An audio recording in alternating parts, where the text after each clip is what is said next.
할렐루야! 네, 이제 출애굽기 두 번째 시간을 함께 하도록 하겠습니다. 지난 시간에 1장부터 11장까지는 하나님께서 야곱의 70명의 가족들을 이집트로 보내시고, 그리고 430년이라는 시간이 흐른 뒤에 야곱의 가족들이 성인 장정만 60만, 다 합치면 200만이 넘었을 것으로 추정되는 이런 큰 민족으로 만드시는 이야기들을 보았습니다. 그리고 하나님께서는 모세라는 한 인물을 선택하셔서 그를 훈련시키시고, 그리고 자신이 누구신지도 알려주시고 부르시면서 이스라엘 백성들이 이제 이집트를 탈출하여 약속의 땅 가나안으로 갈 수 있도록 준비하시는 것을 보았어요. 그때 이집트의 왕이었던 바로에게 10가지 제안을 보여주시면서 하나님이 어떤 분이신지, 그리고 이스라엘 백성들이 뼛속 깊이 하나님이 어떤 분이신지를 새길 수 있는 이런 역사적인 일들도 행하게 되시죠. 그리고 그 마지막 재앙, 이 장자가 처음 태어난 모든 것들이 죽는 이 마지막 재앙 직전에 하나님께서 이스라엘 백성들에게 지키라고 명하신 절기, 유월절에 대한 내용이 12장, 우리가 읽은 12장부터 시작되게 됩니다. 이 유월절이라는 것은 매우 중요한 절기입니다. 이스라엘의 역사로도 중요하지만 저와 여러분들에게도 아주 중요한 절기입니다. 이 유월절은 아비월이라는 달에 시작되는데, 그것은 이스라엘 달력의 1월이에요.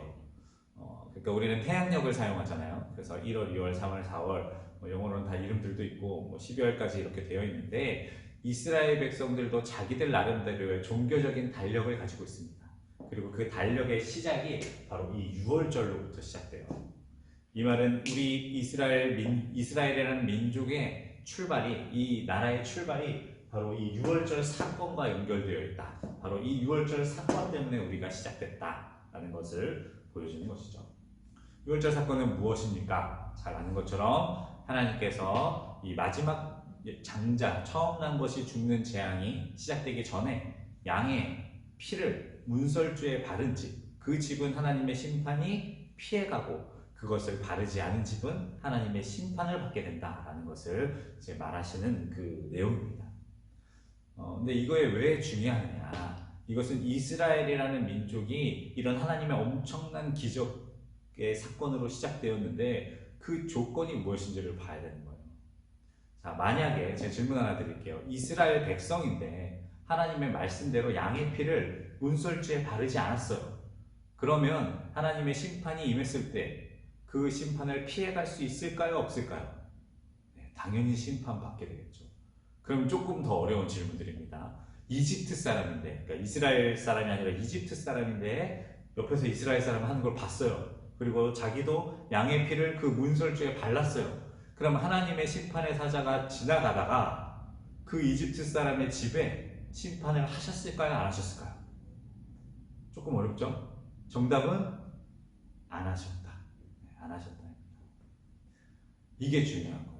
즉 하나님께서는 이 유월절 사건을 통해서 내가 이스라엘이라는 백성을 선택했는데, 그 이스라엘이라는 백성은 어떻게 시작되는 백성이냐, 그들의 피가 뭐냐, 피부색이 뭐냐, 어디 사냐, 이런 무슨 말을 쓰냐, 이런 것이 중요한 것이 아니라 나의 명령, 나의 말씀에 순종을 하느냐, 내 말씀에 순종하여 양의 피를 바르느냐 아니냐, 이것으로 결정된다는 걸 보여줍니다.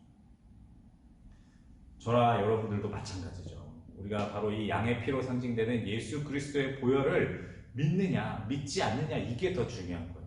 내가 얼마나 교회를 오래 다녔느냐, 우리 엄마 아빠가 얼마나 대단한, 교회에서 얼마나 대단한 사람이냐, 내가 성경을 몇 번 읽었느냐, 하나도 중요하지 않습니다. 하나님의 말씀에 순종하여 예수 그리스도를 나의 구주로 고백하고 그 보혈의 공로를 믿느냐 아니냐, 이것이 바로 우리들의 구원을 결정하는 거예요. 이스라엘 백성들, 바로 이런 유월절기를 통해 시작되게 됩니다. 그러면 이제 이스라엘 백성들의 중요한 3대 절기를 한번 볼게요. 이게 예수님과 연결되어 있는 것이기 때문에 같이 보도록 하겠습니다. 이스라엘 백성들은 1년에 3번 반드시 하나님 앞에 자신을 보이며 제사하게 되어 있었습니다. 그 중에 하나가 무엇이냐면 77절입니다. 오순절이라고 불러요. 바로 보리를 추수하는 절기인데요. 77절이고요. 또 하나는 무엇이냐면 장막절 혹은 이제 수장절이라고 부르는 절기가 있습니다. 이 절기 때는 1년의 모든 농사들을 거둬들이고 하나님께 감사하는 절기예요. 그래서 감사절이라고도 합니다. 이 세 가지 절기가 왜 중요하냐? 6월절, 바로 양의 피를 바름으로 구원받게 되는 사건, 바로 예수 그리스도의 십자가 사건을 말하는 거죠. 우리가 바로 이것을 믿음으로 우리가 구원받게 되고 하나님의 자녀가 되는 역사가 시작되게 되는 거잖아요. 바로 6월절은 예수 그리스도의 보혈, 십자가와 연결되어 있습니다. 그럼 77절은 무엇일까요? 여기 중요한 힌트가 있죠. 오순절. 자, 오순절 마가의 다락방에서 120문도에게 어떤 일이 일어났습니까? 네, 예수님께서 약속하신 성령을 받는 사건이 나타나죠.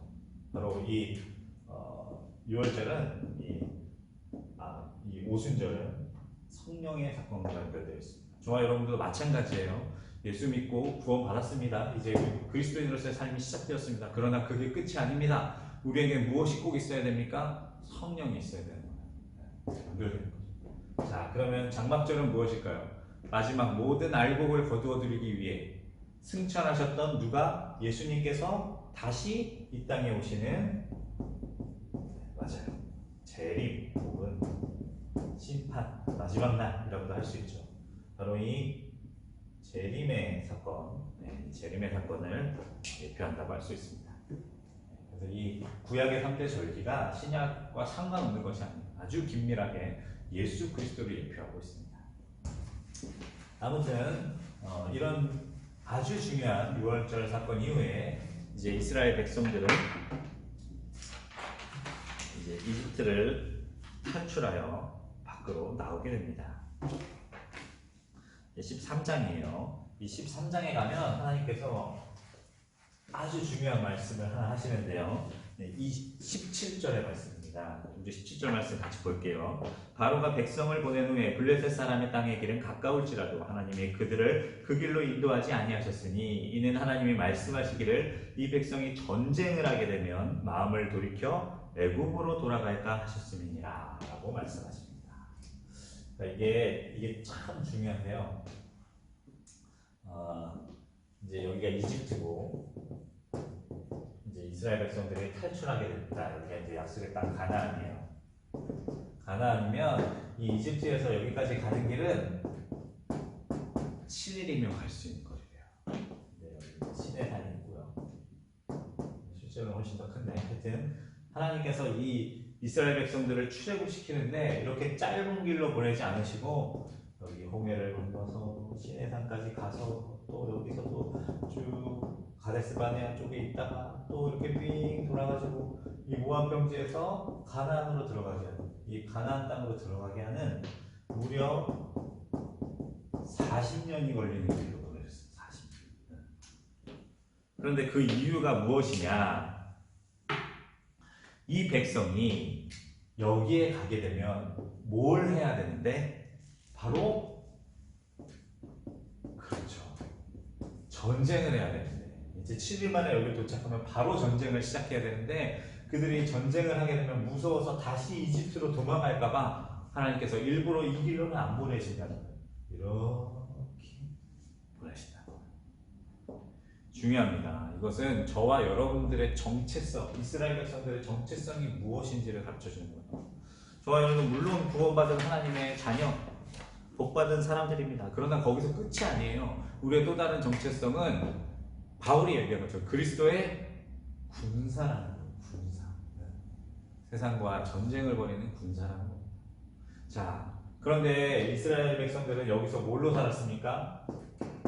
종으로 살았잖아요. 종. 저와 여러분들도 예수 그리스도를 영접하기 전까지 죄의 종으로 살지 않았습니까? 그러니까 우리들의 뼛속 깊이 종의 근성이 들어가 있는 거예요. 이스라엘 백성들도 마찬가지였습니다. 하나님께서 그들을 종에서 군사로 만드시려면, 군대로 만드시려면 무엇을 시키셔야 되죠? 이 과정 안에 그렇죠. 훈련을 시키셔야 돼요. 훈련의 과정이 반드시 필요한 겁니다. 그래서 하나님께서 바로 훈련을 시작하시는 내용이 시작됩니다. 자, 이제 이집트를 탈출했습니다. 이스라엘 백성들이 탈출했어요. 그때 그냥 나온 게 아니라 막 이집트 사람들이 자기가 가진 은근 폐물들을 다 꺼내주면서 제발 나가주세요 이러면서 막 잔뜩 지고 이고 나왔습니다. 근데 나오다 보니까 정신 차린 바로가 그 이집트의 정예 군대를 끌고 나옵니다. 전차 부대요. 그 당시 구경도 하기 힘든 전차 부대를 끌고 이제 이스라엘 백성들을 쫓아오는 거예요. 난리가 났습니다. 이제 이스라엘 백성들은 꼼짝없이 죽게 된 거예요. 그때 하나님께서 이제 이스라엘 백성들에게 보여주시는 거죠. 너희들은 이제 밤새도록 기다려라. 밤새도록 기도하면서 기다려라. 하나님께서 바람을 보내셔서 밤새 이 홍해를 가르시고, 그리고 이스라엘 백성들은 지나가게 하시고, 이집트의 이 정예 군사들은 이 홍해에 수장되게 이렇게 만드시는 거예요. 이걸 통해 보여주시는 겁니다. 전쟁을 이기고 지는 것은 군사의 능과 그런 것으로 결정되는 게 아니라 누구에게 달려있다? 하나님께 달려있다. 이제 군대가 돼야 되는 이 이스라엘 백성들에게 너희가 전쟁에서 승리하려면 어떻게 해야 되냐? 바로 만군의 여호와인 나를 의지해야 한다는 사실을 아주 뼛속 깊이 여기서 가르쳐 주시는 거예요. 이 내용이 여기 나옵니다. 자, 그러면 이제 무엇으로 승리해야 하는지를 이스라엘 백성들에게 가르쳐 주셨죠. 그리고 그 다음에는 또 어떤 일들이 일어나게 될까요? 바로 마라의 쓴물 사건이 나오게 됩니다.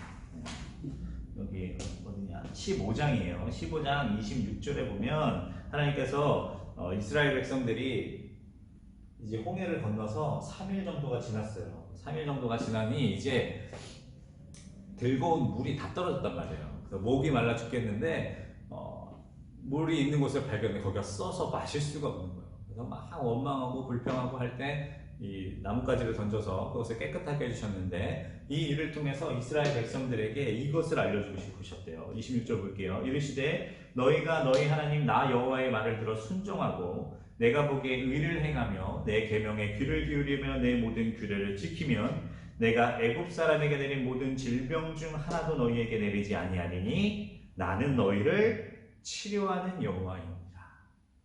자, 군사 이 전쟁에서 승리하게 하시는 여호와라는 걸 보여줬어요. 두 번째로 우리의 육신의 질병과 아픔에서 건져주시는 분, 쓴물을 단물로 바꿔주실 수 있는 치료하시는 하나님이 누구신지를 이 마라의 쓴물 사건을 통해서 보여주시는 거예요. 그러면 이제 주님이 이런 것들도 가르쳐 주셨습니다. 그러면 또 저와 여러분들을 괴롭히는 문제가 뭐가 있습니까? 바로 먹고 사는 문제 아니겠습니까? 이제 이스라엘 백성들이 이 먹고 사는 문제에 부딪혔습니다. 이집트에서 탈출할 때 뭐 금과 은 이런 거 많이 받았습니다. 그러나 정작 중요한 이 뭐라 그럴까요? 떡반죽 머리에 이고 나올 때 음식은 많이 못 챙겨온 거예요. 금방 이제 먹을 음식이 다 떨어졌습니다. 굶어 죽게 생겼어요. 배고프니까 또 이제 모세로 원망하고 하나님을 원망하는 거예요. 그때 하나님께서 뭘 내려주십니까? 하늘에서 만나와 메추라기를 보내주시는 거예요.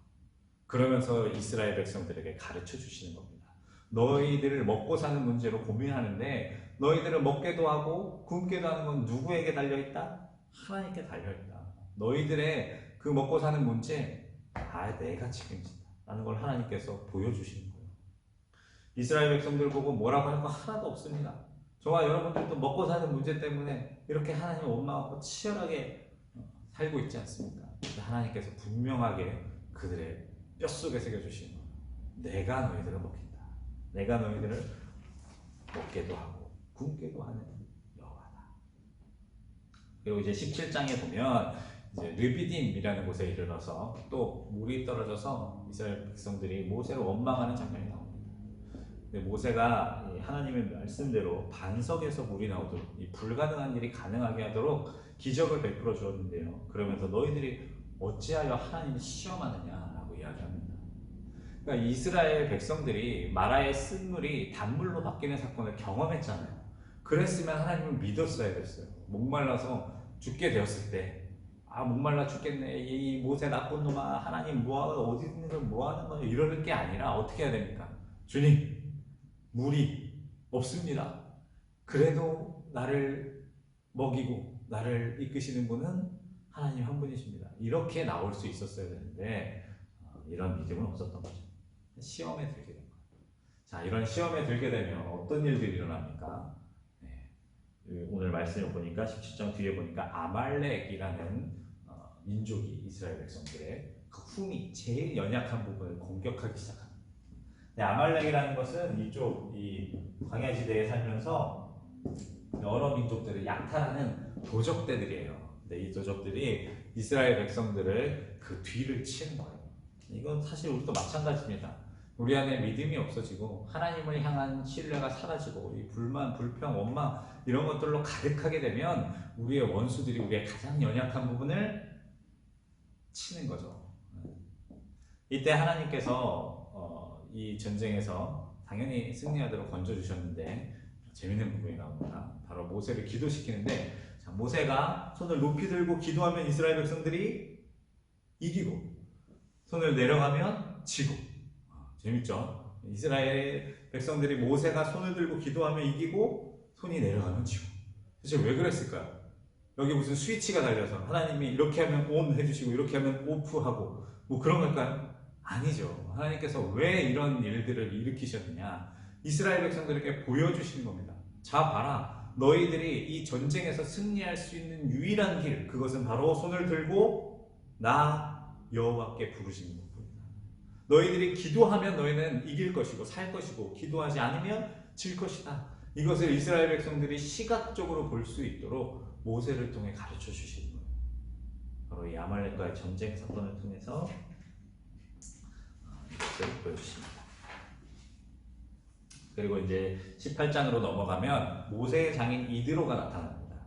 이제 이드로가 나타나서 이스라엘 백성들이 모세 한 명에게 모두가 재판받는 이 모습을 보고 모세에게 조언을 구하죠. 자, 이제 10부장, 50부장, 100부장, 1000부장 이런 사람들을 세워서 조직을 만들어라.